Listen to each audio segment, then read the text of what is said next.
call is now being recorded. Yo. Channel 10 podcast. We're up to what, episode 4 now?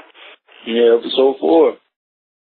Once again, thank everybody for listening. Who's listening? Trying to make this build up every week after week, so you can check us out at channel10podcast.com. Subscribe on iTunes, subscribe on SoundCloud. Everything is Channel 10 Podcast, except Twitter, which is Channel 10 Pod. We've got the Instagram now. We've got the YouTube. We'll be on Stitcher soon.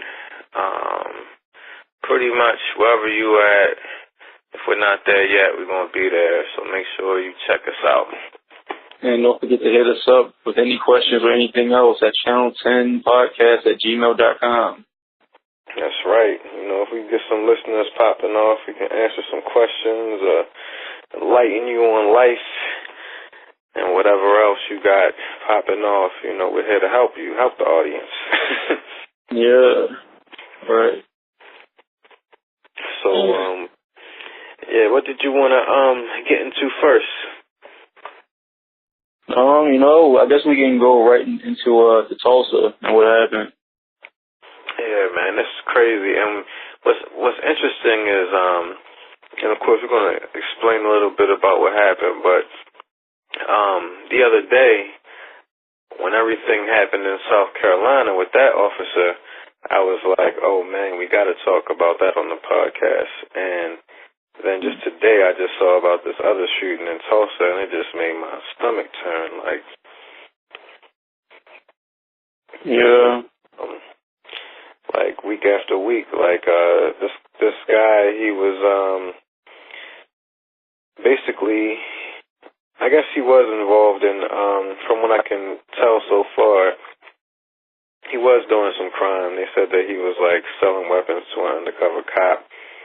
And basically the cop reveals himself, and from what I can tell, this guy was running, and the cop shot him in his back, and he is like laying on the ground, and he says, oh, I'm shot, and I'm losing breath, and the cop says, fuck your breath. Mhm. And I'm looking at some article now, and they're saying Oklahoma officials are just saying that it was simply a mistake. Simply a mistake. How would you say? I said simply a mistake. Like, this is somebody's life, and it's just like. They're saying it was a mistake. The actual shooting was a mistake. Yeah. So it was a mistake, but I add simply onto it. Oh. But okay, yeah. I mean, mistake or not, like, I think the thing that got me is I'm just picturing it being myself in that situation and just laying on the ground bleeding, knowing I'm probably about to die, saying, you know, I'm losing my breath. And then the guy that just shot me just says, fuck your breath. Like, that's just so cold-hearted. Like, if it was a mistake, I would figure that the immediate action would be to correct that mistake, you know? Mm-hmm. Like, get some assistance there ASAP, like, or something like that, but it's just a continuing pattern, and now, you know, all these things are being caught on video, like the situation that happened in South Carolina where, you know, the cop would have gotten completely off had it not been for the video. And the thing that made that so bad to me was, like, he shot him, then handcuffed him and pretended like he was alive after he shot and killed him, and then dropped the taser next to him, and then called and said that the guy stole his taser. Yeah. And it just reminded me of that whole day. And I think I heard somebody else say, you know, it's it's reminiscent of that whole Dave Chappelle skit where he talks about how the cops will, kill you and then sprinkle some crack on you and then leave. Like, yeah. I was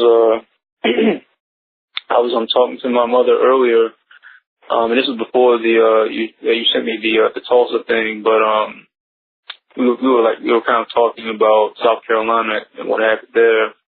And, she said that kind of reminds her of the 60s, like how a lot of people are saying now. But I guess a bit more recently, I told her, I said, here, and if anyone listening right now, if anyone listened to the second episode about my very long rant about protests, at least here, I don't see anyone protesting anymore. And I think, things like this, it just kind of, it goes back to my point about, are you really, protesting for publicity, or are you doing it really for the cause? Because it's like I said, there's so many other things that are going on that we never really think about, and now they're starting to come to light. But when people only like to protest for when things are relevant to them. mm-hmm. And relevant, I guess, in how can I put it? I mean, I guess for, when it comes to publicity, at least here. And this is the type of shit that just pisses me off. But yeah, man, I don't know what to say about, I don't know what to say no more. There's only so much I can say, but I still feel like, people still weren't on Eric Gardner the way that they should have been. Because if you ask me, I think that was like that was the first real thing. Like the first, I think the first incident where there wasn't like a lot of weird stuff, and and you don't really know what was going on or not. Yeah. But it's really clear. You saw what happened, and then and come to find out what the cop did was illegal anyway, with the chokehold. So yeah. And I think too, it's like I was thinking about what you were talking about with the protest, because like I think what they're doing now to try to mitigate the protest, like the situation in South Carolina, they immediately locked up the officer, and like even his lawyer dropped the case and everything like that. So it's like, boom, all right, we're not giving you a reason to protest. So like the Akai Gurley situation, the guy who got killed in Brooklyn in the projects, they immediately locked up the officer, and that's good. And it kind of, the officers should get the repercussions for, their actions, but at the same time, it doesn't address the underlying issues. And if you're going to protest, like I think that the problem with the protests with the Mike Brown situation was that, initially, and I think for a lot of people, it was like protests about that situation and not necessarily about the underlying causes of these situations. And then there's a problem where that situation, like you said, it wasn't really clear about what happened. So you'll rush to make somebody the poster child for all of the issues, and then it comes out that maybe this wasn't the right person to pick. I think that kind of makes people more hesitant to jump on the next thing and, really protest to bring awareness to something that might be happening locally in an area and really make change. Like now they can just be like, oh, this is an anomaly. We dealt with it. We swept it under the rug. Where, in the Mike Brown case, when the DOJ came in and found all those emails, like who knows what kind of emails and things are going on in these other places, but you'll never hear about them because I feel like the system learned its lesson from what happened with Mike Brown, so now they're dealing with it to a point where none of their secrets are going to get out. So it's like, what can be done? And I think, the little bit that can be done is to look at things more strategically and not emotionally. And it's like, affect change in your area. Black lawyers get together, black people get together, not even black people, all people, get together and vote people locally in office who represent your interests. Mm-hmm. Also, I'm not sure if you this is rather old, but I didn't exactly know about it, about this guy Luis Rodriguez here in Moore, Oklahoma, and this was about last year in February. Oh no, yeah, right? I don't think I'm familiar with that one. Okay, well, he was Hispanic, and him and his wife, they were coming out of a movie theater, and the officers came up to him, and they approached him in the parking lot, and they asked him for identification, and he refused and took a quote an aggressive stance that said the police, and they attempted to handcuff him and detain him. And then he acted in so many words, they kind of, Eric Gardnered him, and they kind of choked him out. And he was also saying that he can't breathe, and he's 6 feet tall. He was 6 feet tall and weighed nearly 300 pounds. And I'm just kind of looking at an article right now, but my good friend mentioned this to me last night about it. I wasn't aware, but the article says he was an electrician and church volunteer with no criminal record. And even with like Eric Gardner, he had a history of selling cigarettes and and certain things. And, I think the thing about me is that with some of these issues, there are certain murky areas, when it comes to what the person was doing. It's like with Mike Brown, but that's still allegedly he stole some cigars, right? Yeah. Or so no one still exactly knows what the fuck he was doing. I mean, they're pretty certain that he wasn't, that he was pretty much, up to no good. Okay. And my mother, she said something about how black men have to be properly taught how to deal with police.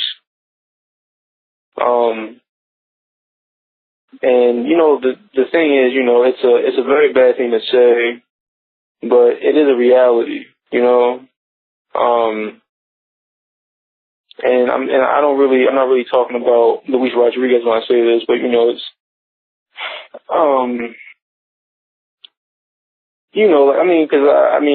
you dealt with certain issues, I've dealt with certain issues. I'm getting pulled over on my way to school or something like that, Baltimore or whatever, and I just can't run from the cops or do something crazy because something's going to happen. Yeah. And I've seen the cops do some crazy things when really nothing was going on. So, I definitely feel you. But the thing is, I think, I don't know, it's such a difficult topic because, like you said, it's like, why, why do we have to, it's like just because we were born the way that we were born, we have to have additional training, like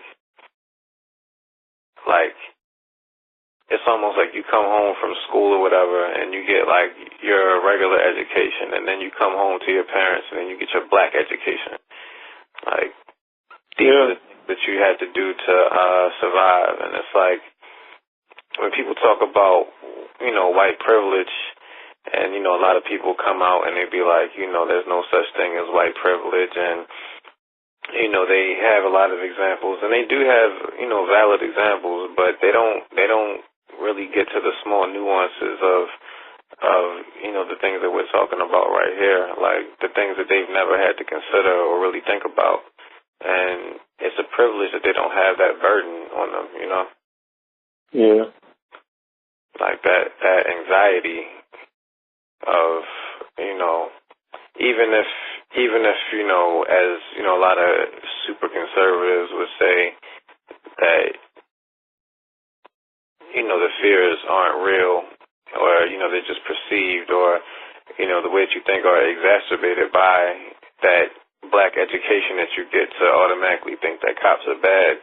You know, all of that comes from somewhere and is real, and it is something that they don't know, that, you know, people who aren't black don't have to deal with. Yeah. I mean, yeah, you know, and, you know, I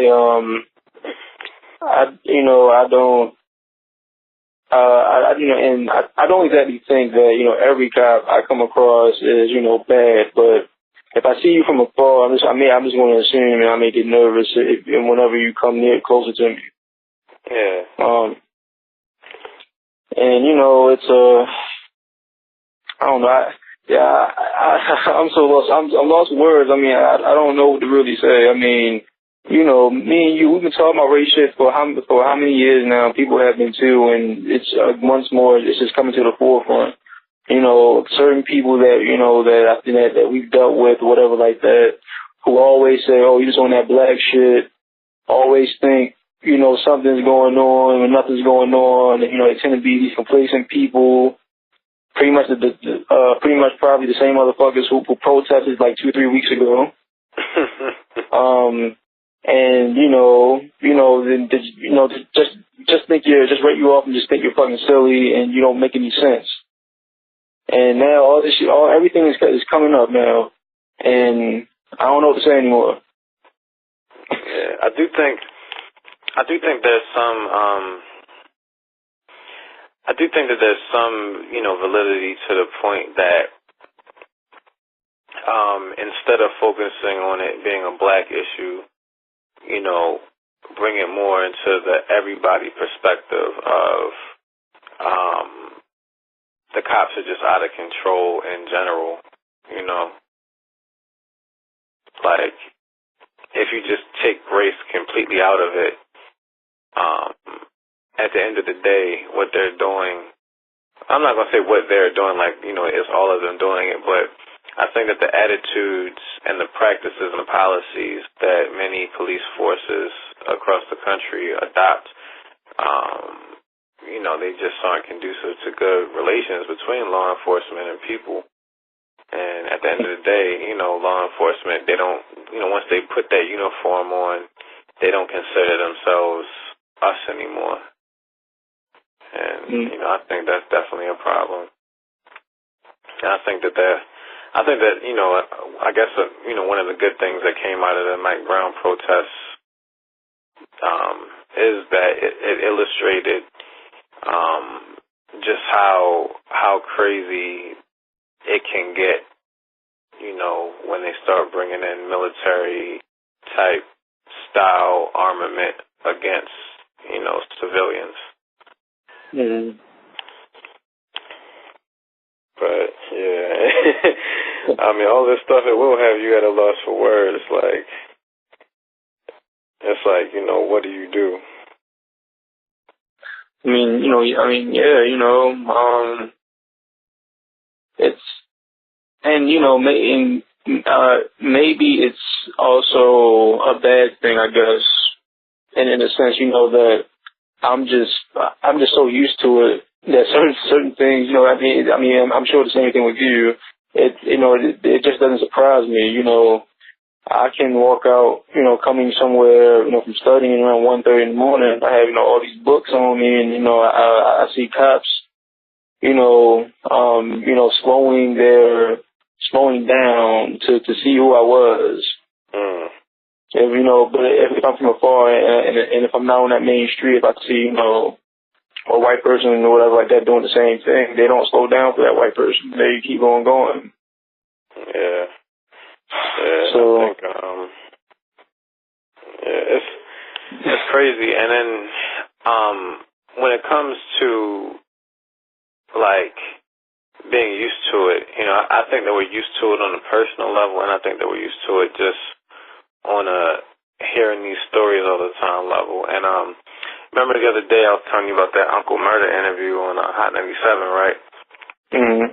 And you know, he was talking about increasing the murder rate, and by that he meant increasing the value of murder. Like, you know, and you know what I took from what he was saying is, you know, we get desensitized to all of this, to where, you know, it used to be that you wouldn't show a video of somebody being killed.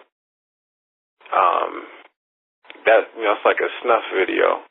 You know, you wouldn't show that on the news and stuff like that. But it's coming so quick now. Like, it's almost on a weekly basis. It's like now it's nothing to see somebody get killed on TV, and it'll be a story for a minute, and then you just go on to the next thing. And, you know, at what point is it awareness, and at another point, you know, at what point is it conditioning?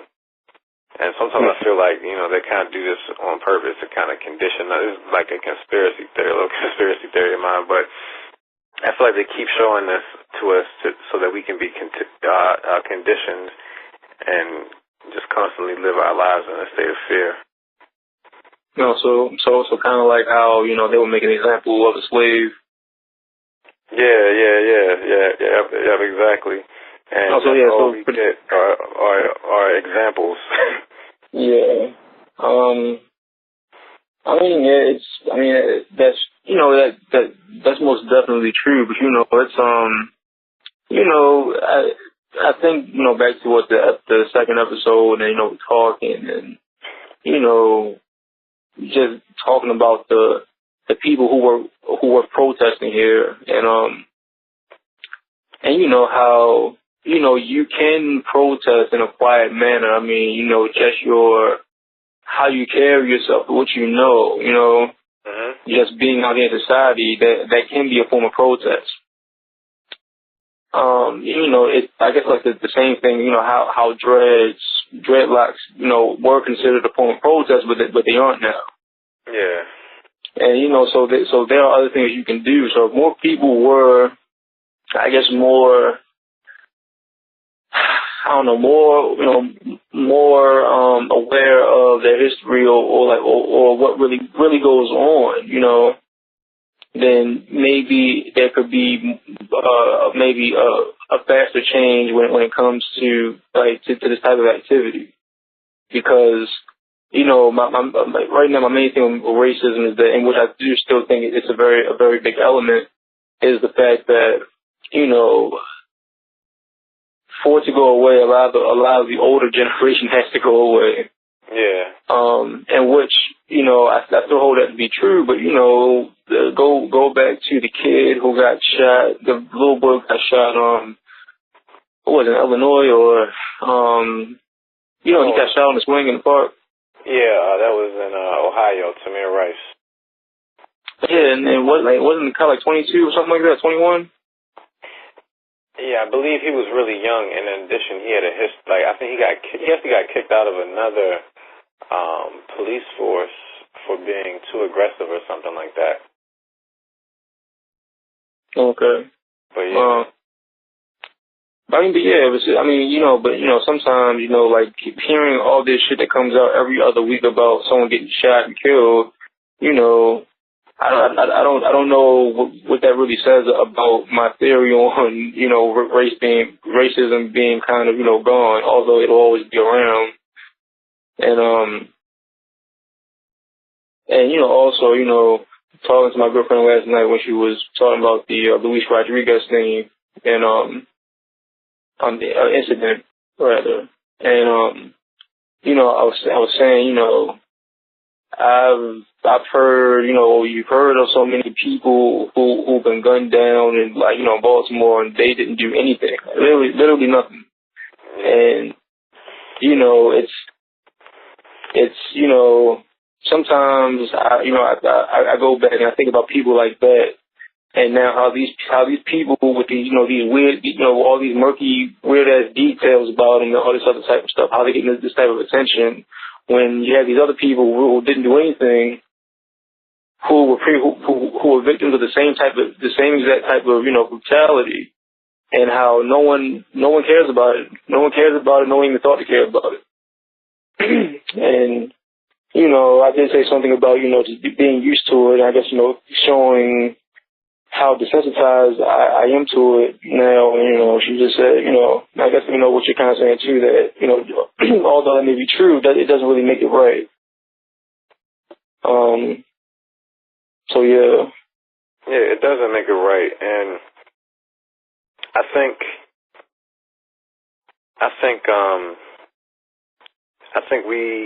think, you know, just as humans in general, we get into a situation where something might be wrong, but if it happens often enough where it becomes the norm, it kind of is what's right. So, like, if you take it back to, like, Jim Crow days, to where, you know, you really had to have that black education of, you know, don't look a white person in the eye, or like sundown towns, don't come outside after dark, and all these type of things are the norm, and this is what you're taught. And it's kind of like this is what you're taught is the right way to live your life. But if you step outside of that, it's really not the right way to live your life, you know? But it's the norm, and so you have to do what is the right thing in the context of what is the norm in society. So it's kind of weird, because sometimes you have to do things that aren't necessarily right in order just to live. Yeah. Man. It's very depressing. It is very depressing. But I don't know, like, it's, and I don't know, like, I was just about to say something, but it's like, you know, why do I even have to say that? I was going to say, you know, you have to be smart and not put yourself in those situations and everything, and, you know, try to avoid those situations, but, you know, it's like, why do we even have to think about that? I mean, well, yeah, that's very true, you know, and, you know, thinking about my mother, you know, and my mother, a lot of times, you know, she always says that, you know, you just can't put yourself in these types of situations. And, you know, I remember, you know, when me and you were, like, texting back and forth when I was in L.A., it was on the Saturday when Trayvon, when the verdict came out. Yeah. And of course the verdict wasn't surprising to me. But then, like, after that, I guess when my mother heard about it, she heard him call me and told me to go inside. Because, you know, she thought that, you know, it's LA, and I guess she's probably thinking about the LA riots and stuff like that. And she probably knew there'd be some crazy ass riot in LA. And, you know, it's like the same thing. You know, I had like there were like these two cops, who was like walking, and you know how, you know, cops tend they like to walk really slow, you know, like to show their authority and stuff like that. And they were like, you know, they were side by side, and, you know, the sidewalk wasn't like big enough, for me to like go around them. So there was like a little crack, and they were walking too slow. So I just, you know, I'm skinny, so I just like went in between them and just kept on walking. And they looked at me like I was crazy as shit, but they didn't do anything. And maybe one of the reasons why they didn't do anything, it was like a game day, and there was so many people outside. Maybe, you know, because like I know there's one cop, he had like a shirt in the eye, and he was like, "Oh, nigga, what is it on?" Like, you know, I told him, yeah, but they was walking too slow to me. I had things I had to do, and then actually I was thinking, I was gonna say, like, I think some of that too has to do with the type of people who they let be cops. Like, and just the way, like, I was just listening to something, and I've heard this before, like, a lot of police forces, they make you take some type of IQ test, and if you score too high on it, they won't let you be a cop because, you know, it takes a certain type of person to, one, be able to do that paperwork and also to be able to follow orders and, but still give direction.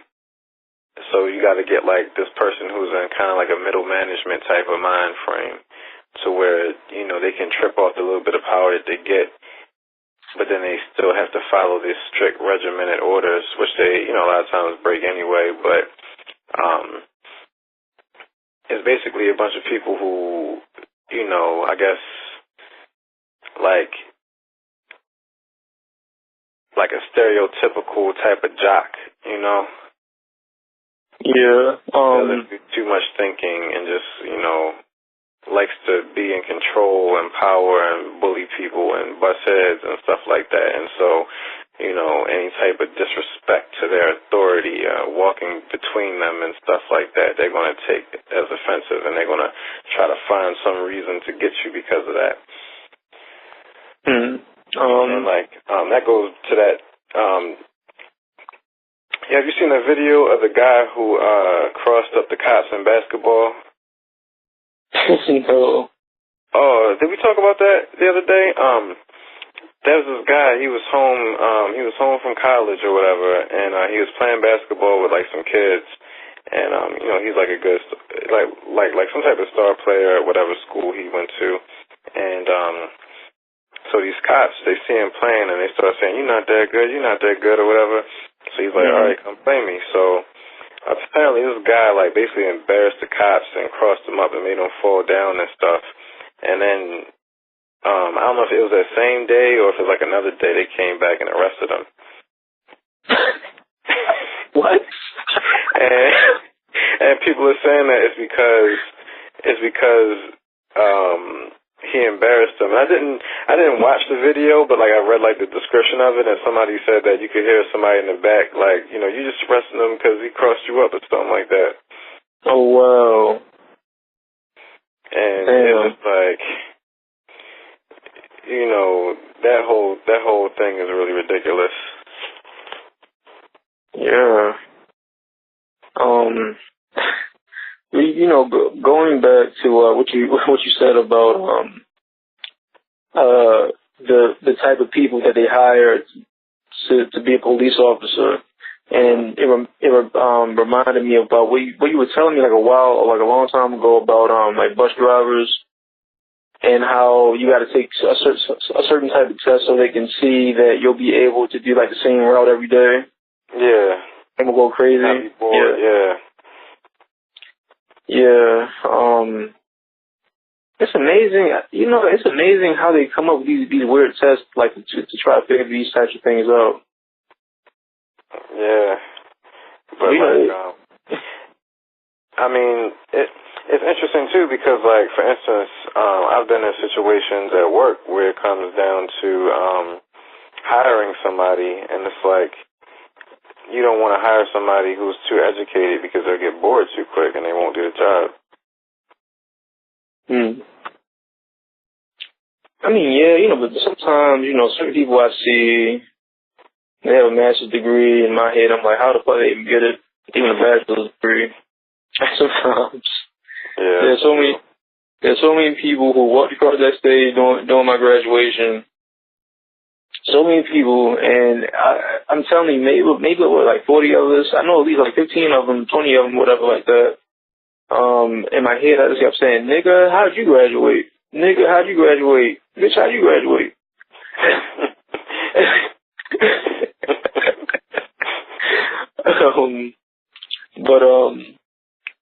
But you know, the same day when that happened with the cops. You know, first of all, you know, like they were looking at me like they were gonna fuck my ass up, and you know, they one of them looked at my hair too. And it was like the same night of the Floyd Mayweather fight. That's I told you about this, and I told you about the like the 10 kids who were outside of my house. All right, so you know, all right, so I'm on my way to the house, and so I'm walking, and you know, it's, you know, Oklahoma, they don't like street lights for whatever reason, so my neighborhood gets pretty dark. And I'm walking toward my house, and they're like, you know, maybe like 10, 10 kids out, and they're all white, and they're like fucked up, and like, you know, all of my high school kids, and I'm walking toward them, and then I guess one of them thought I was intriguing, and so they was like, oh man, hey man, hey, and, you know, like got slurring, and he's like, hey man, where you going, man? And I'm like, I'm going in the house, and he's like, oh man, you want to like, you know, buy something for us? You have something on you? And I'm like, what do you mean? Like, do you have some coke?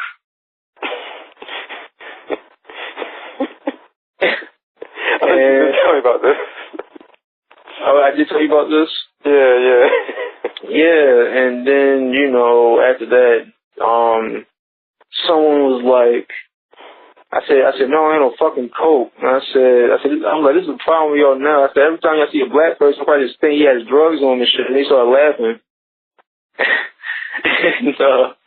and then one girl said, well, do you at least have like some beer or something like that in your bag? Oh my goodness. Yeah. Did you have some beer in your bag? Yeah, but thankfully I didn't. At least not that day. But I don't know. They probably would have thought it was like a 40 or something like that, or whatever like that, whatever. But yeah, man, it's like, I'm telling you, every other day I experience something here. Yeah. Oh man, speaking of incidents, I didn't tell you about this. I don't think.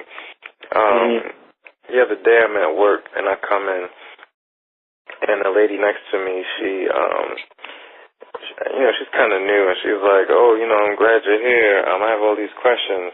And she was like, you know, I'm sorry about, you know, all these inane questions. And so I said, oh, you know, don't worry about it. You know, there's no such thing as, I said something like, yeah, you know what they say, there's no such thing as an inane question. And she was like, wow, I'm impressed. You know what that word means. Oh, man. Like, and then, you know, she kind of like cleaned it up and stuff. Like, I mean, you know, people all the time who don't know what that word means. And then she was like, but not here, you know, I guess meaning like in the office. And I'm just like, yeah, clean it up. You know, I'm thinking that if we really felt like it, we could probably do a segment like every other week, or like once, or every other episode, or maybe even every episode, about at least one incident we have about fucking race in our everyday lives. Yeah. I mean, like, it's like the other day, and I was telling you, I was walking to the car, and I think I backed into the parking spot, and the person next to me didn't. So our doors, our driver's side, actually it was the other way around. She backed in, and I didn't. And so it was a white lady, and she was walking very fast to her car, and I guess she was upset when she, you know, realized that I was coming over to her. I wasn't even really paying her any attention, but she was trying to open her door, so I had to wait for her to open her door before I could open mine. And she was looking like she was in a horror movie. Like, she was trying to open the door, and she was pulling on it, but it was like, it was still locked. And so she kept pulling on it real fast, and the door wouldn't open, so she's like scrambling for her keys so she could hurry up and hit the button so the thing would unlock. But I guess she was trying to open the door while she's pressing the button, and you know, you have to unlock the door before you open, so she was pressing the button, and it's not unlocking. So finally, I guess she figured out how to do it, and she hopped in the car and got the fuck out of there. You know, sometimes when I see people like that, I just want to like go up to them and like just like growl at them and see what happens.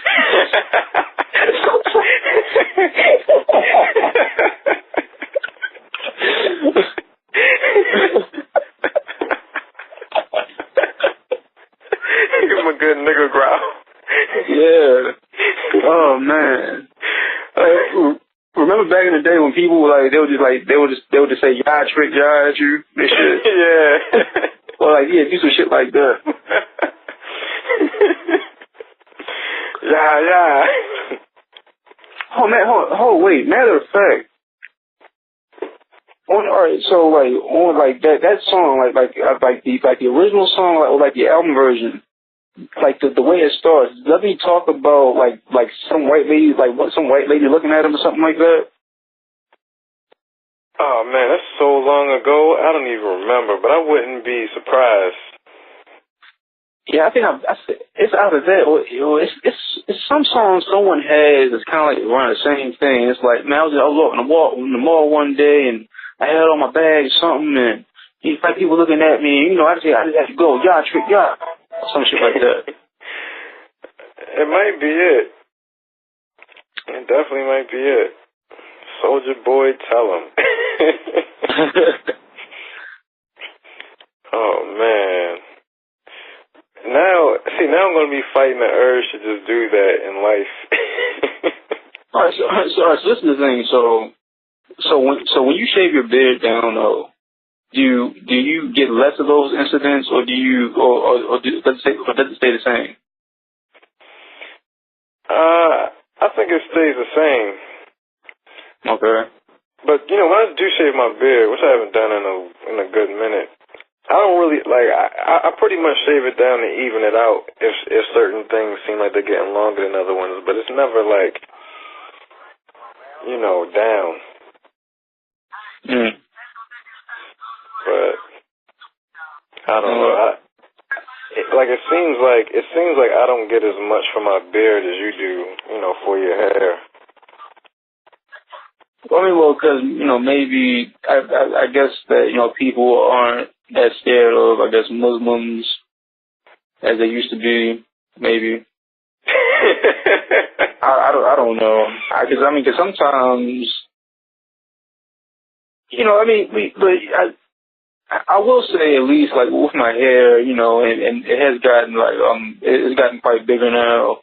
That it's usually it's either over now. At this point now, it's either someone loves it and they come up to me and they just go on about how much they love the hair, or they'll just look at me really crazy, or I'll overhear someone talking about it.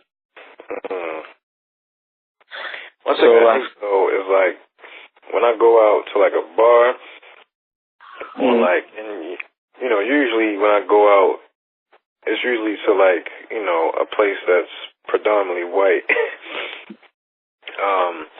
And it's always some drunk white girl who wants to run her fingers through my beard on a dance floor. And it's so irritating because I feel like I'm being viewed as some type of furry pet that you can just do that. That's how I feel too. That's exactly how I feel sometimes.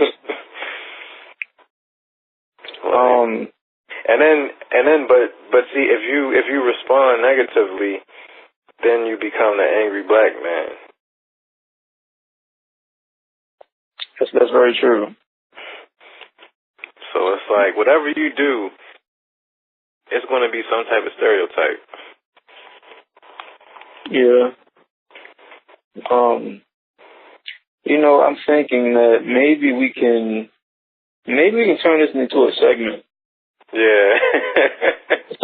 But we turn it into a segment, but we maybe somehow, some way we can get other occurrences from other people, record them and just add them on to the podcast. Yeah, racism of the week.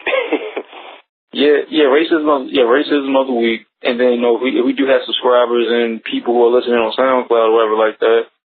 They can just hit us up at channel10podcast@gmail.com.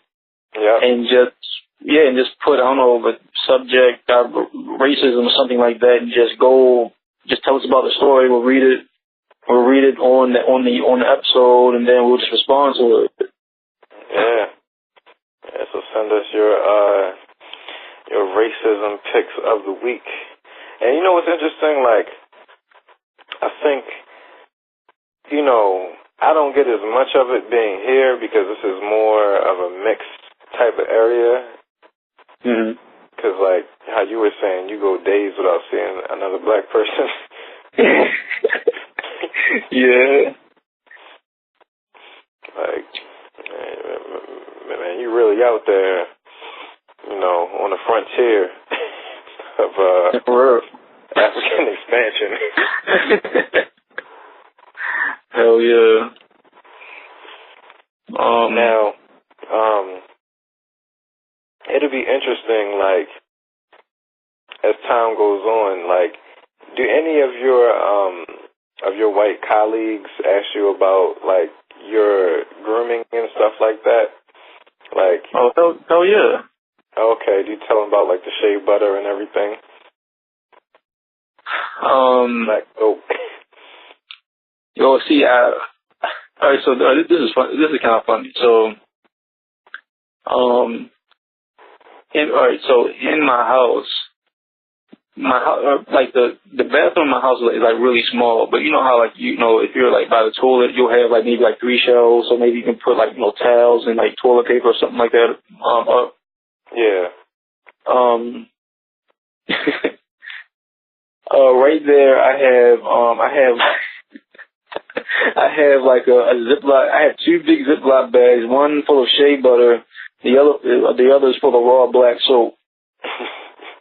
And it's interesting because sometimes when I have people come over here, you know, they'll come here and, you know, they're in the bathroom, and I notice that, you know, whenever they leave, whatever like that, or whenever I go back to the bathroom, I notice that the bag of black soap has been tampered with.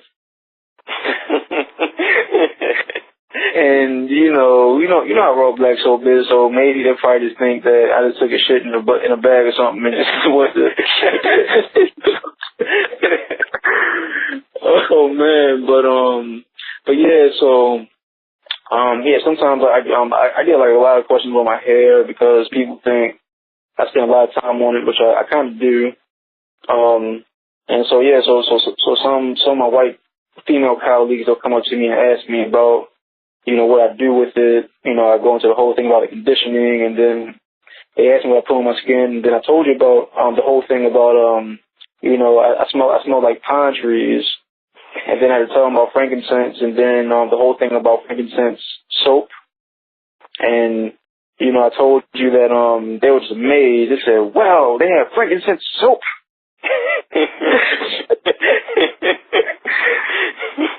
How they do that? And you know, and like, where you get this shit from? And then, oh man, like, people they went berserk. Well,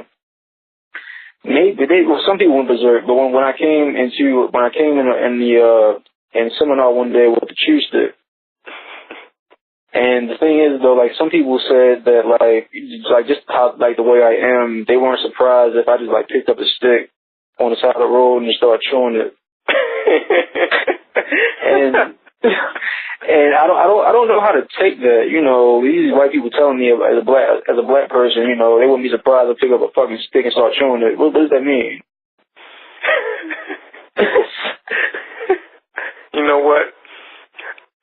I think I have a way to tell what that means. Okay. Go to seminar one day and just pull out a banana and start eating it. Oh man. See if they're like, yeah, you know, I wouldn't be, you know, I'm not surprised. Is there a banana tree around here? You know, I really have to do that now. You know, actually, my black ass, I meant to buy some bananas too when I went to the market.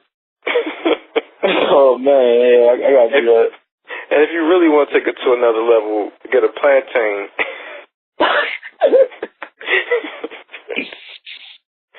Like, wow, what is that?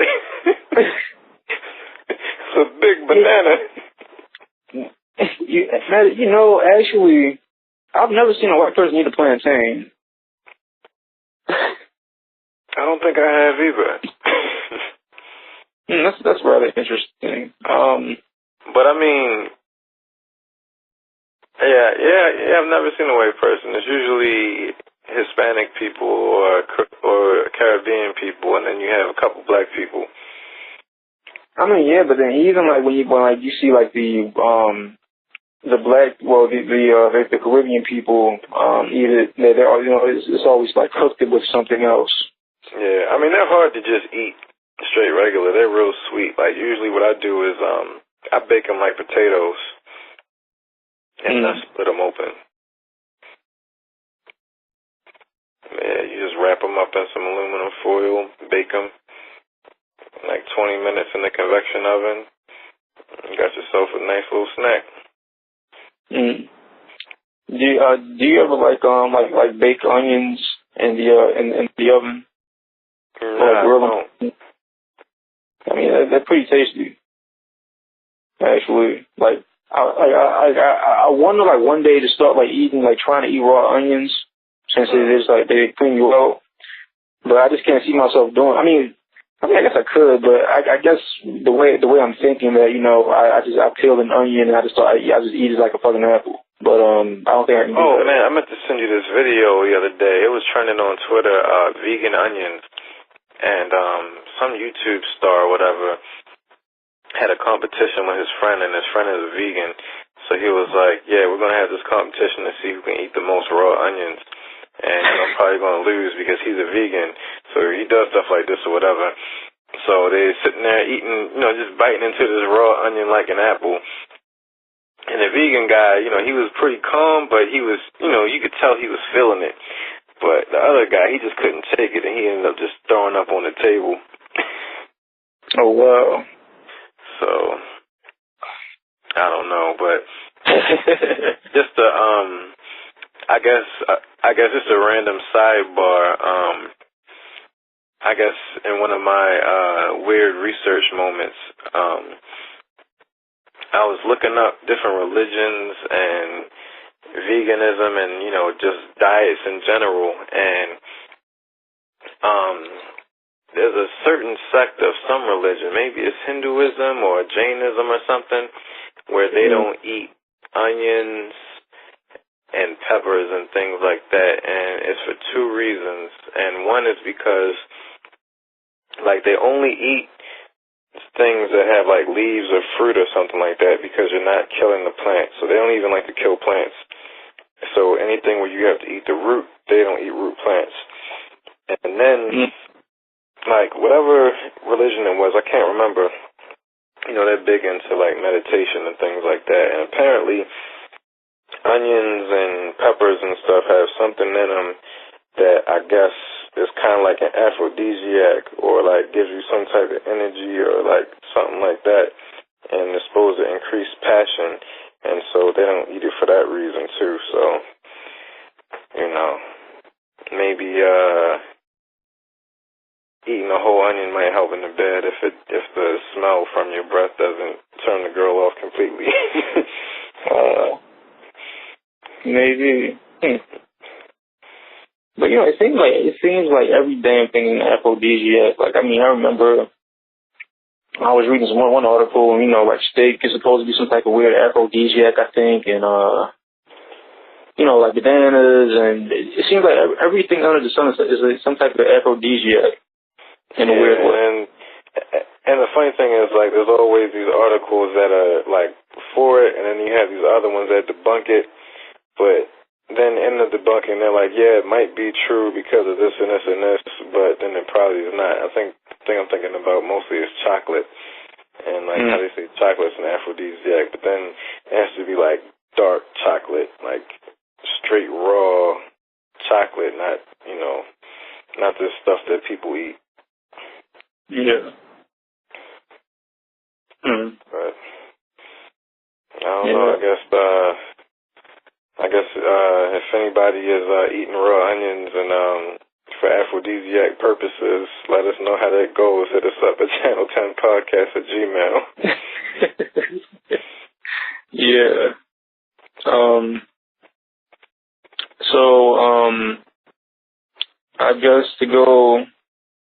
I guess we're down on the list of things to talk about for this episode. I guess, about albums that mean something to you, although you don't exactly care for them. You have one to start with? Yeah, I do. Twista Kamikaze.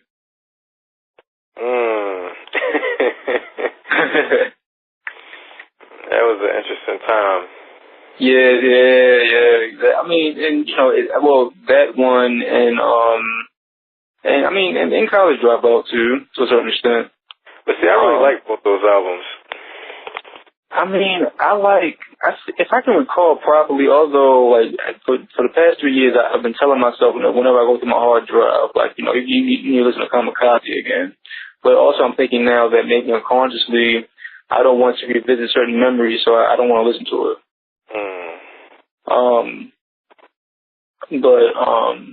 But yeah. Well, I guess for the listeners out there, that was around 2004. 2004 where, you had Kamikaze, Twista's Kamikaze and of course Kanye's unfortunate classic debut album, College Dropout, which I will say I never thought it would ever reach anything. Well, I guess on a side note, I remember the first time I heard Kanye West, and it was when The Wire came, The Wire. Oh, through The Wire? Yeah. And it was on, I think it was playing on, was the box still around? No, it wasn't. It couldn't be. Nah, it wasn't that. It must have been MTV2. Oh, yeah, maybe MTV2. Yeah, it had to be MTV2 because MTV2 will only play, because no one cared about The Wire, really. And it came on, and I'm like, man, what is this, man? You'll never make it. It just annoyed me, and then, and then he comes out of nowhere with slow jams, and I'm like, oh, man, these guys are fucking annoying, and then he comes out with, Twista, Overnight Celebrity, and I like that song, though. Yeah. And I'm like, alright, and then, 12 years later, look at him now. But, anyway, for the listeners, Kamikaze and College Dropout, that's when, our grandmother passed, around the same time. And, I think the first time I heard, Kamikaze, you came over with the CDs, and I think that was like, the day after she passed, or was it the same day? I'm not sure. I must have had it for a while before then, though, because I don't associate those albums with that. Because I had College Dropout. I had the bootleg version before, and I had that when I had that was like the soundtrack of when I went down south on that civil rights tour trip. So that's when I think of College Dropout, I just think of that whole time. And then Kamikaze, I remember writing a review for that in our school newspaper because I used to do the hip hop corner. Oh man, so stereotypical black boy doing the hip hop corner in the school newspaper, the predominantly affluent private school, but that's another story.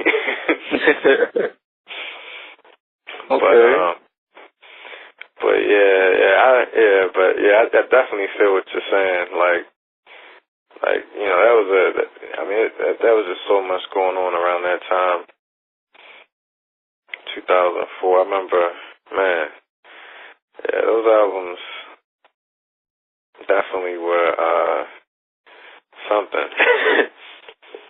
Yeah, and they were all the talk. And then around the same time, at least in the black community, a lot of us finally found out that Jamie Foxx actually can really sing. Oh yeah. I mean, that was just a big song for just everything. Jamie Foxx, though, on another note, he's one of the most talented people of our generation, our lifetime, I think. Yeah, I can see that. Yeah, but I'm trying to think of an album that's like that for me. Um, hmm. Oh man. It's weird though because I started to I care for these albums more now than I did back then. But I think one of them has to be D4L. Okay. Yeah, that Laffy Taffy song, because that was my freshman year at Howard, and when that song came out, you know, especially somebody like me, it was just like, oh man, like everything is dead. I can't believe people are listening to this shit. This is the worst thing in the world. Yeah. But, and you know, I just didn't understand music from other regions and how people could like this type of stuff, you know? But, yeah, you know, going to Howard and, you know, just meeting people from all over the place, like my roommate, he was from Atlanta, and so he put me on, like, a lot of the snap music and everything, and so, like, there were a bunch of songs from around that time when Laffy Taffy was out, like, I guess the underground Atlanta music that I heard that didn't quite make it up here, and I started to get, like, an appreciation for, you know, what they did, and then even going in more on the D4 album, you know, that whole, like, just basically all those Fabo tracks, like, I'm geeked up and all of that, and I'm starting to see Spaceships on Bankhead or whatever, like, now I listen back to that stuff with a certain fondness, you know. And I remember, you know, different people and times and all that good stuff. And so yeah, I think the D4L era and, you know, all that stuff, all that lean with it, rock with it, and my white tee and that whole thing.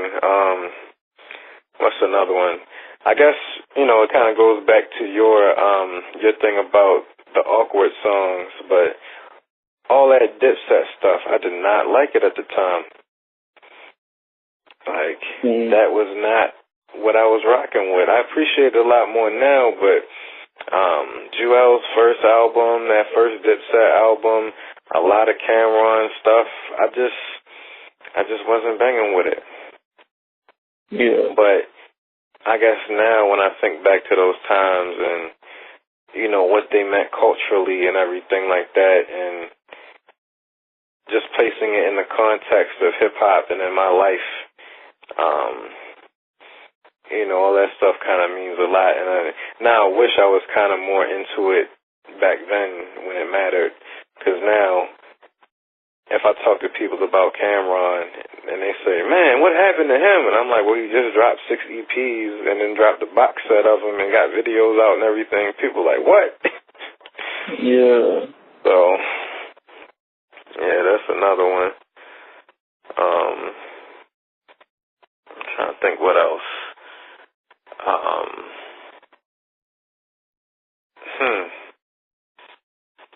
I think Master P, The Last Dawn.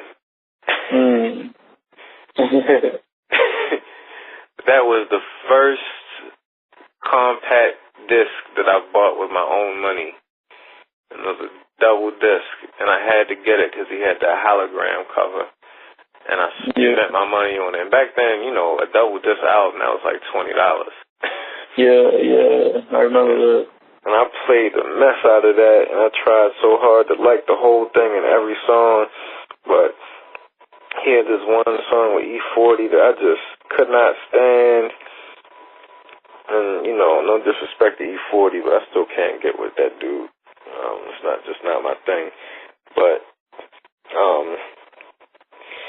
yeah, it's like that whole like a lot of that No Limit stuff, especially The Last Dawn. I don't necessarily care for that album, but I guess that album played a big part because that must have been around like 5th or 6th grade, and I went to summer camp. I was going to summer camp at the Boys and Girls Club, and this was before I even knew I rapped. Because, like, I used to have verses in my head, and I don't know why, but I would just write rhymes in my head. And so there was this dude, and we became kind of cool, and he used to rap, and he was real into hip-hop and stuff. And so he asked me what I like to listen to. And I told him Master P, and he was a little bit older, and he was like, nah, man, that's not real hip-hop. You don't need to be listening to that. And so he let me hear, like, Most Def. I remember he let me hear Can't Stop, The Body, Rock, and a whole bunch of stuff. And basically he put me on with Most Def and Talib Kweli and that whole type of genre. So, because of Master P and having that conversation, that's when I guess my taste in hip-hop got a little bit more refined. And he actually asked me, did I rap one day? And I was like, nah. And then a whole bunch of people started rapping, and that's when I realized that I did rap. And I just started spitting verses. And, yeah.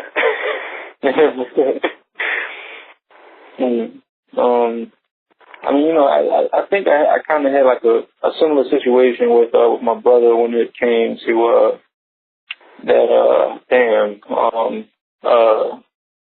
wanna be the song "Wanna Be a Baller." Oh yeah. And that's when my brother was a bit more adamant about, you know, putting me on to like Mobb Deep and stuff like that, and he was much faster to allow me to touch his tapes and stuff like that. And then, you know, that's how he eventually gave me the W on cassette and stuff like that. And I think by that time, you know, I mean, I don't think he had much to worry about, because I still had you know, at that time I started doing, you know, making tapes from, you know, off of strictly hip hop and rap attack and stuff like that. Yeah. So I don't think he had to worry too much, but he was, I mean, he still goes back to it. He says, you know, he was like, to this day, he sometimes like thinks about it and how scared he was for me when he just see me like so entranced by the song and watching the music video. Although, I still like the song. I mean, you know, I managed to find a single.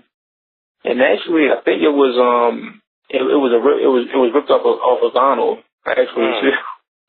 And I think I had the instrumental. Wow. What's his name? Lil Troy? What was his name? Yeah, Lil Troy. I looked him up one time. I was on the phone with my brother, and you know, he went to jail like for a long, I think maybe for life, but really he's there for a really long time for like some type of coke charge. Oh man. But I've always meant to like go back and like listen to that album. I have yet to do that though. Yeah, I have a lot of those, but I had a similar experience with your brother, because I remember one time I must have been in like what year did Cannibal Axe the Cold Vein come out? Was that 2001? I believe 2001. Yeah, I think it was 2001. Okay, yeah. So around that time, that's when I was deep into, I guess, what they would call weirdo rap. So I was listening to a lot of Atmosphere, a lot of Sage Francis and things of that nature, and Cannibal Axe. So I'm riding around with your brother, and I think he had Funk Master Flex 60 Minutes of Funk Volume 6, I think it was. And that was the one that had a song I still love to this day, that D12 song, I'll Shit on You. But also had 3-6 Mafia Break the Law 2001 or 2000, something like that. And I remember trying to tell him, you know, yeah, man, you know, you ever heard of Cannibal Axe and all this other type of stuff I was listening to? And he was like, nah, man, I mean, oh, that's cool, but, you know, I can't really get with all that, you know, that De La Soul type of, and, you know, all of that type of stuff, you know, and I think he basically said he needs, like, you know, some hard stuff from the streets or something like that. So he ain't listening to no Cannibal Axe. So whatever we were doing that day, He was just riding around, just banging. Break the law, we ain't playing. Break the law, we ain't playing. So I really grew to love that song. But it's funny because years later, he swears by Cannibal Ox and Vast Air. And it's like I tried to bring this to you in middle school, and you tried to tell me how trash it was. But it's funny how it comes full circle. Yeah, I mean, you know, but you know, I think you know, when it comes to him, that was kind of like a pivotal period in, I guess, his street his street life, as well as, I mean, I think that era was kind of like a pivotal period.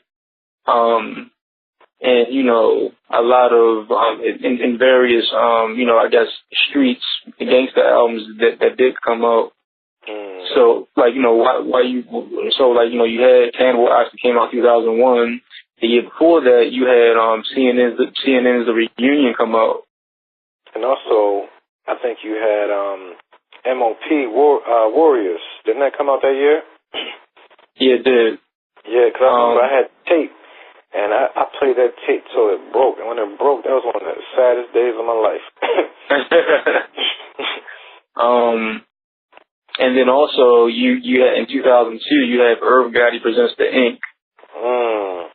And I was like, that album was crazy. And at first, you know, I hated it, but my brother played it so much, you know, I just eventually liked it. And, you know, that was around the same time too. Because actually, when he was playing when he was playing The Ink, he would also like go back and forth, and he would play the Reunion. So I think I do have like kind of like a thing about The Reunion too. So I think it's kind of sentimental as well. Actually, I have a thing about The Reunion for a whole nother reason. Oh, you do? And it's funny because I brought it up to my mother the other day. You know, I was telling her about the podcast and Channel 10, and you know why it's called Channel 10, based off of CNN. And so she was like, CNN? And she thought I was talking about the news channel. So I'm like, no, Capone and Noriega. And so, you know, she's looking at me like, whatever. And I was like, you remember the people that did that song? I'm outside on the streets, just holding it down. I'm in jail, pumping iron, son, and reading books. Reading books. And like, I remember back then that video used to come on. I think the box was on it. So like, you know, I used to love that video. So when it came on Rap City or it came on the box, I would always listen to it and I would be singing it. And like, it just always made my mother just start cracking up laughing. Oh wow. So I was like, you remember that? And she was like, yeah, I remember that. But you know, when it comes to like when it comes to my brother and like, you know, his personality and, you know, and how much of a character he can be, and I guess the influence hip hop wise they had on, you know, certain members of our family, like, you know, our grandmother and our mother, you know, because I don't think there were too many 80 and 70-year-old women who knew who Nas was. but she was aware of who Nas was and Wu-Tang. Actually, matter of fact, one time I asked her if she knew who Mobb Deep was. She was like, yeah, I know your brother. He likes them. He plays them sometimes, I hear, or something like that. So it's kind of weird. And then actually, I remember mentioning something about showbiz and AG to my mother. And it was like the way she responded is as if she knew him for years or something like that. She was like, "Oh yeah, that's the underground shit your brother always played back in the day." Yeah. Yeah, I remember he would always be talking about them or something like that. So it's interesting. I mean, because, you know, I never realized, you know, how underground like DITC, you know, showbiz and all of them were. Yeah, I mean, like people don't know who they are. I mean, people don't know who Big L is. Yeah.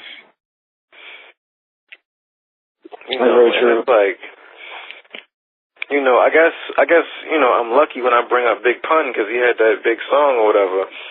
But, you know, it's just amazing. And I always am fearful that one day all this shit's gonna be forgotten. And I guess it goes back to how we were talking about earlier about I guess before we started recording about jazz. And there's so much dope jazz, but it's like, if you really want to get into it, you just have to dedicate your life to studying that, because you have all these different periods of time that might be in like 3 to 5 year blocks where you had like 20 different artists doing interesting things at the moment, but nobody has time for that. So a lot of it just kind of gets lost in the shuffle. So like when you look at the 90s, like let's say from like 93 to 96, so much dope music came out, but some of it's going to get forgotten about and people just aren't going to remember. But I guess, and this goes back to, another topic that you had about, the impact of podcasts on hip hop, and about how like, a lot of the culture I feel like is being preserved in an audio format, and it's like audio records, like, somebody can come back and listen to these things and be like, oh, this is what it was like, or this is what was popping, or, these are the things that might have been overlooked, but are, have attention brought to them. So it's kind of like, we're doing the work of capturing a time, I guess kind of like, what's his name did, after slavery, when he got people doing those songs or whatever. Like, the folk thing. Yeah. It's important to document all of this culture and stuff like that, because in 20 years, people might completely forget about Showbiz and AG and DITC and Buck Wild and Lord Finesse and, the whole, like key players in the whole era. Yeah, that's very, very true. And I thought about this topic because it's gotten to the point now, even now we've been blessed to get a podcast interview from Kool Herc through Combat Jack. Yeah. And it is kind of crazy that you don't really hear about Kool Herc as much as you probably should. Mhm. Because there are very few. Yeah, how it is like with like the creation of blues and jazz. Like no one exactly really knows how it really started, kind of sort of. Yeah. In a way, but we have hip hop, and we exactly know where this shit starts, and yet no one really wants to go to the to the forefather of it, to the primary figure. And sometimes I think. Maybe I just figured that, I know he has health issues, but, maybe he just doesn't want to be bothered. But it's like, I felt like when I heard the Kool Herc interview, I'm sitting up there thinking, like, how do I not know that the first rapper was Coke LaRock? I didn't know that either. Like, or like, it takes me back to, I don't know if you remember when I did my, when I was in middle school and I did my 8th grade speech on birth of hip hop and everything.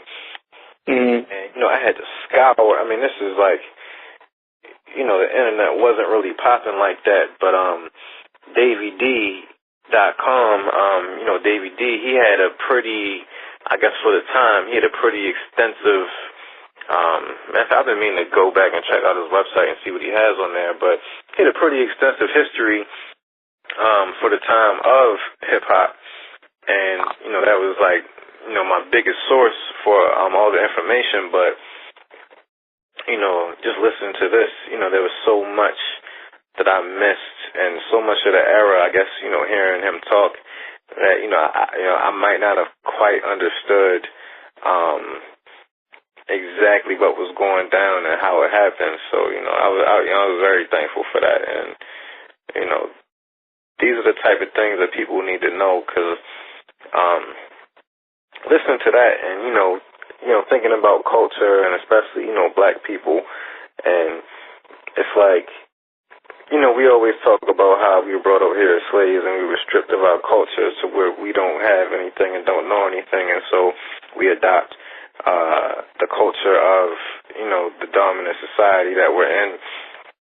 But it's like we now have this thing that's hip-hop that, we made and it's ours. And then it's to the point where we don't even know the fucking history of that. Yeah. Also, going back to Coco, I remember when, Juan Epstein, when, it was someone that had on it, I think it was Marley Marl or some old DJ. I think maybe it was, the guy who admitted scratching, his name is, Theodore. That was a dope interview too. Yeah. Well, it was amazing, like, and he really gave like an in-depth, description of how he came up with scratching and how, and it was fascinating. Yeah. I think that was the same interview because I think it was him. He was explaining to Cypher and Peter Rosenberg about where the term ski came from. How you had Frank Ski and everyone's name had ski in it, and it came from like Coke. Yeah, stuff like that. And I think even Kool Herc said that, he said one of like Coke LaRock's lines that had something to do about skiing or something. Mm. And that was like a line. It meant like a term for like doing coke or some shit. Yeah.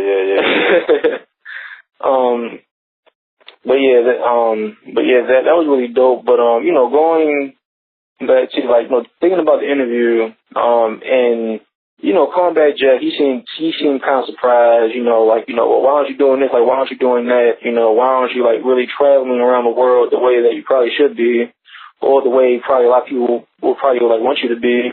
And he just simply said because no one reaches out to him. He says no one talks to him really. Although I think in this time period, you would think that he could probably just go and just do things himself. Yeah, he did, put out the call for the interns to get his social media and everything like that popping and all of that. So, maybe he'll put together a team that can help him. If that's what he wants to do. But I think it's important to, for him to spread the message and, kind of preserve the origins of the culture. Yeah, and and he the thing about him is that like he truly knows that he created hip hop, and he knows it. But at the same time, he's humble. He's pretty humble about it in a way. But then at the same time, he's kind of defensive about what certain people do to the culture. But then at the same time, he's all about, community and all, community and the importance of community and how he really believes that hip hop, has brought people together. Yeah. And that's all he really wants. Yeah, I was, I think everybody was shocked when they asked him who his favorite MCs were. Yeah, and Lil Wayne came up. Yeah, Lil Wayne and Chris Brown. I forgot who else he said. I think he said Big Daddy Kane or something like that. But no, he said Marley Marl. I think. No, it's KRS-One, right? Maybe it was KRS-One, something like that. Yeah. But when he said Lil Wayne, it was just like whoa. And I think that's just a huge honor. Like if I was Lil Wayne, I would have reached out immediately. Maybe he hasn't heard it yet or something like that, but like man, like just him saying that right there, cements Lil Wayne as official. Like even if you didn't really bang with Lil Wayne and stuff like that, it kind of makes you go back and be like, maybe I should go back and listen to his stuff again with, more of an open mind. Yeah, I think, did I tell you? Huh. I think I did mention this about the Carter documentary.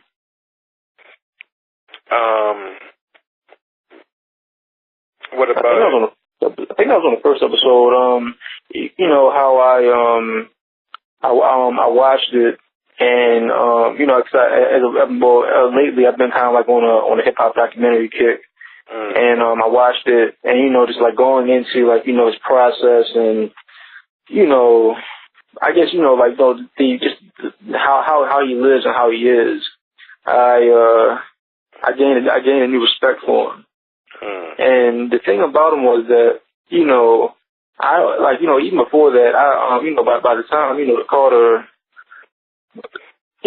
4 came out, I already knew that, you know, he was going to be cemented in hip hop history as a legend. And so one time I was talking to my brother about, the hip hop Mount Rushmore, and like you know, and who would go on it, and you know, I think me and him both agreed that Lil Wayne had to go on it. And you know, I mean, I think like the thing about that documentary was, you know, certain things like he was getting high as shit. Man, like it was kind of scary. Like, have you seen it? I haven't seen it. Well, you know, man, for all listeners out there, please go and watch the Carter documentary. And I mean, even if you're not a fan, if you are a fan of Lil Wayne, or if you're not a fan of Lil Wayne, you just gotta watch it, because I will say that documentary is like, it's true hip hop. For real. You have it's like the first scene, it's like one of the first scenes is like, you know, he has like his suitcase, and I think he opens it up. So because I think like the guy who was interviewing him or whatever, like they wanted to see the suitcase. There's like, I don't know, like 50 G's in cash there, of course, because he's a nigga. You have a book with naked women.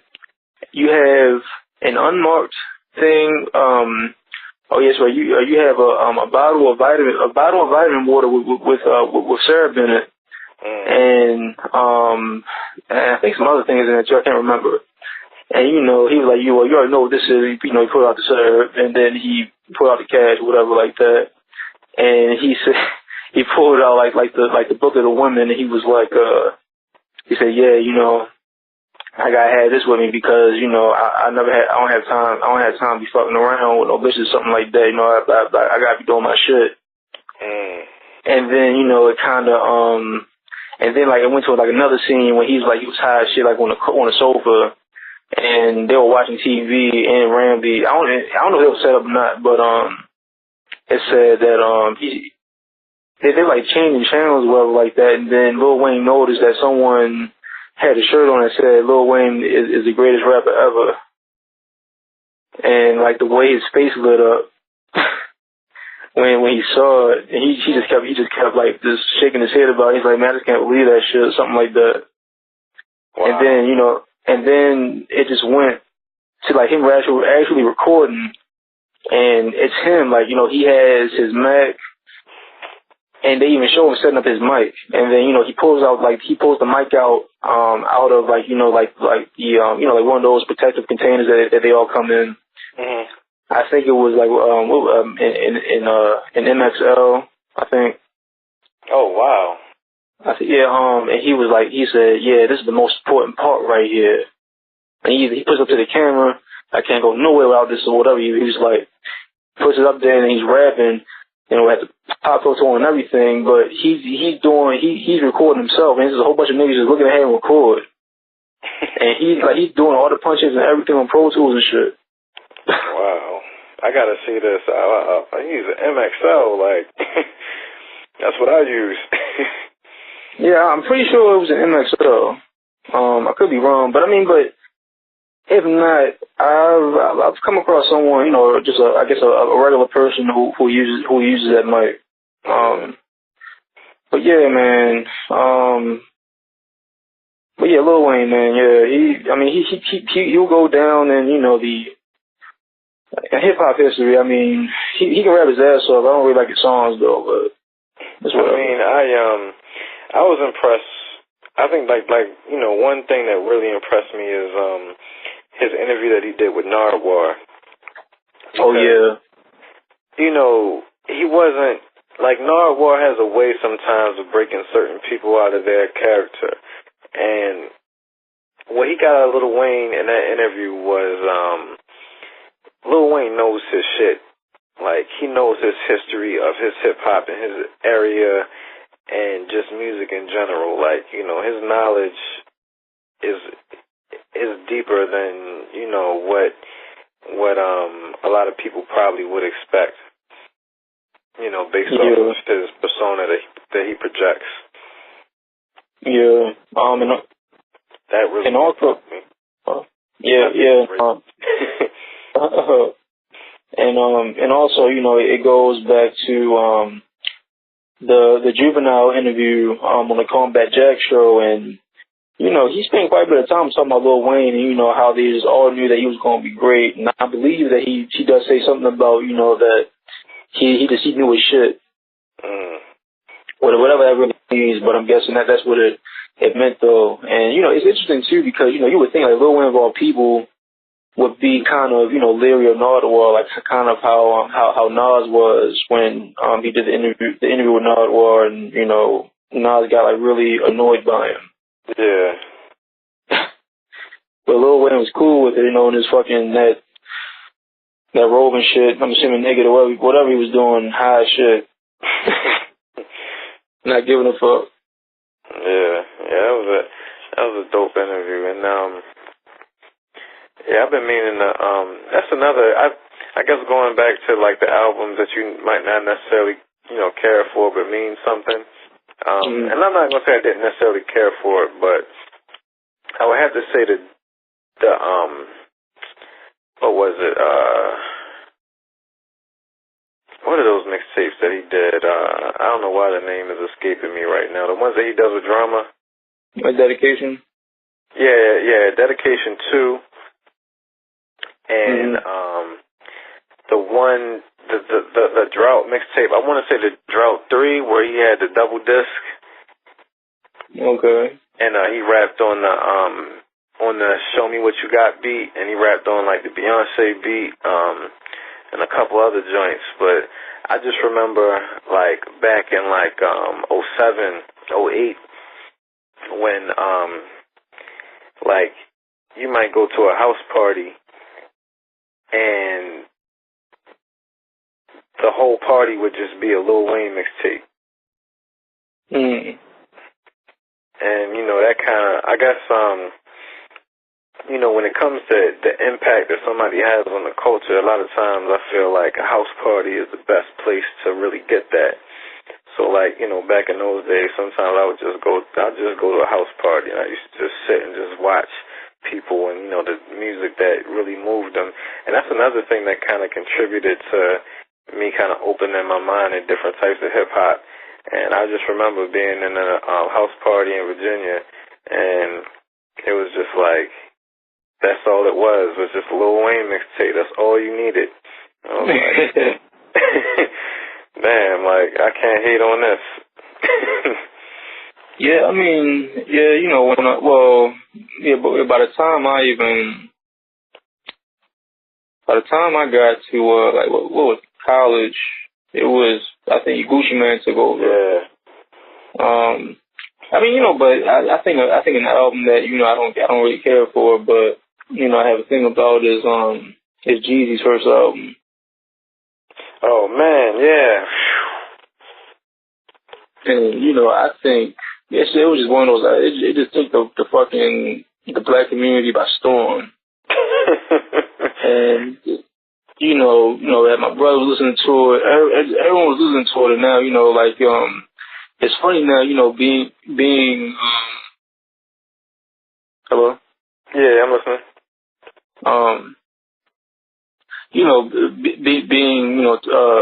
Being the age that I am right now, and how you have people now that that they go back and they listen to, let's say,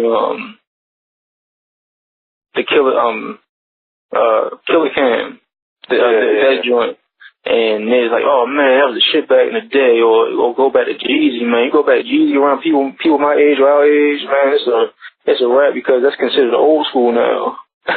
Yeah, I mean, like I can tell you, like, about, like, you know, moving into the dorm and, you know, freshman year, Drew Hall, Howard University, what up? And, you know, just walking into, like, the little courtyard area of the dorm. And the dorm, you know, if anybody's not familiar, on Gresham Avenue, right off of Georgia Avenue, that thing looks like the projects. You saw it? Yeah, yes, I did. And, you know, you walk in, like, you know, just walking up with my bags, and somebody was just blasting Jeezy through the window, like... And it just fit, like the sound of that album just filled the air, and it was just hot outside, and it was just like, damn, I have arrived. And I think that album in particular, it really resonated in the college area, because, you know, the type of stuff that he was talking about, that thug motivation, it was really like, you know, kind of like a self-help tactic, and, you know, people applied the same principles to their studies and everything like that. And so, you know, people would take Jeezy lyrics and just kind of live by them when it came to, you know, getting on your grind with the books and everything like that. So I thought it was dope. And, you know, Jeezy, you know, he's even said, you know, something similar in various interviews and stuff like that. So I find myself going like that, especially that song, Get On Your Grind and Get It. Like, you know, those are real inspirational songs. I mean, yeah, and I'm realizing that I experienced that album while you were gone. Man, there was just like, I just remember so much debauchery going on, you know, just riding around my brother when he had like the blue towel when you put that shit on. Yeah.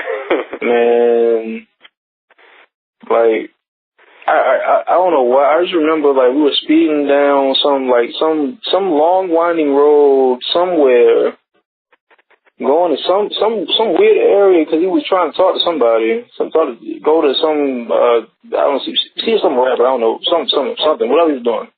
Like, speeding down like 70, 80 miles an hour, just bumping Jeezy. Like, yeah, bumping that album, man. Then, you know, and, you know, I have a thing about Trap or Die, too. That's the one that has that young Jizzle from the bottom of the map. Yeah. Man, that came out before. That came out before the album. Yes, right there. Because that song ended up on the album, too, right? I think it did, but I want to say that it probably came out like on a deluxe edition or something like that. Okay. But it's interesting though because I feel like you know, people like in our generation, it's one of those albums that like when you hear it, it's like, oh my god, man, like, you know, then you just randomly start having a flashback, you start saying like a street where you were on or something like that. And it was weird though because one time when I was back home before I came here, and I was listening to James Brown, and it was I think it was called I Try, or I can't think of the name of it, but it wasn't like one of his most known songs, at least not that I know of. But I think it was like from one of his earlier albums, like 1959, 60, something like that. And my mother, she walks past my room, and then she comes back in my room. She was like, "Is that James Brown?" And you know how my mother is. You know, she's all into 92Q and shit. You know, she's all about not hearing the old shit no more. Yeah. But then I said, yeah, James Brown. You know, she's like, "Oh my god!" And then so she's just standing there in my room like, "Oh my god!" And she says, "Oh my god," like three times. I'm like, "What's wrong?" She's like, "I don't know. It like this." It just takes me back to, you know, I was a kid, and just hearing this, like, you know, she's like hearing it throughout, like, through cars and shit like that, and, you know, just how it resonated within the black community during those times. like that particular song that's, you know, not one of his known songs. So yeah, man, it's interesting. Yeah, it's crazy what music could do to people, but yeah, man, it's just a lot of those albums, those personal classics, those personal gems that, you know, it might not necessarily be that thing for everybody, but you know, for you it's that thing. Like even with Jeezy, he had a mixtape with Don. Was it with Don Cannon? No, it was with some random DJ. Trappin' Ain't Dead. But what is that DJ Holiday? I don't think it was with DJ Holiday. Let me see. Trappin' Ain't Dead. Who was that with? Because that was after, I think, he had that falling out with DJ Drama, and DJ Holiday's with Drama. Okay. Trappin' Ain't Dead. Oh, man, I pull up Trappin' Ain't Dead. This is how you know you're getting old, right? When you pull up Trappin' Ain't Dead, and Fredo Santana pops up. Oh, so now you gotta go type in Trappin' Ain't Dead mixtape Young Jeezy.